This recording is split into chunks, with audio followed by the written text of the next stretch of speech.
Hi friends, ಅಮ್ಮನ ಕೈ ರುಚಿಗೆ ಸ್ವಾಗತ. ಇವತ್ತು ತೆಂಗಿನಕಾಯಿ ಚಿತ್ರಾನ್ನ ಮಾಡೋಣ ಅಂತ ಮಾಡ್ತಾಯಿದ್ದೀನಿ. ಅದಕ್ಕೆ ತೆಂಗಿನಕಾಯಿ ಹಾಕ್ತೀನಿ. ಇದಕ್ಕೆ ಯಾವತ್ತೂ ತೆಂಗಿನಕಾಯಿ ಚಿತ್ರಾನ್ನಕ್ಕೆ ನೀರಿರೋವಂಥ ಹಸಿ ತೆಂಗಿನಕಾಯಿ ಒಡೆದಾಕಿ, ಡ್ರೈ ಇರೋವಂಥದ್ದು ಹಾಕ್ಬೇಡಿ, ಚೆನ್ನಾಗಿರಲ್ಲ ಅಷ್ಟು. ಮತ್ತು ಉಪ್ಪು ಇದೆರಡನ್ನೂ ಕಲಸಿ ಇಟ್ಕೊಂಡ್ಬಿಡ್ತೀನಿ. ಫಸ್ಟು ಉಪ್ಪು ತೆಂಗಿನಕಾಯಿ ಎರಡು ಮಿಕ್ಸ್ ಮಾಡಿದಾಗಿದೆ. ಈಗ ಇದಕ್ಕೆ ಒಂದು ಒಗ್ಗರಣೆ ಮಾಡೋಣ ನಾವು. ಎಣ್ಣೆ ಕಾದಿದೆ. ಇವಾಗ ಸಾಸಿವೆ, ಕಡಲೆಬೇಳೆ, ಉದ್ದಿನಬೇಳೆ, ಇದು ಸ್ವಲ್ಪ ಫ್ರೈ ಮಾಡ್ಕೊಬಿಡೋಣ.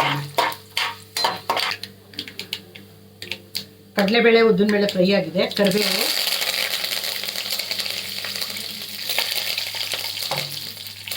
ಹಸಿಮೆಣಸಿನಕಾಯಿ,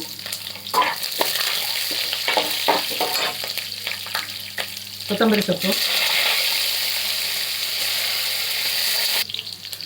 ಉಪ್ಪು, ತೆಂಗಿನಕಾಯಿ ಮಿಕ್ಸ್ ಮಾಡಿ ಇಟ್ಟಿರೋ ಅನ್ನ.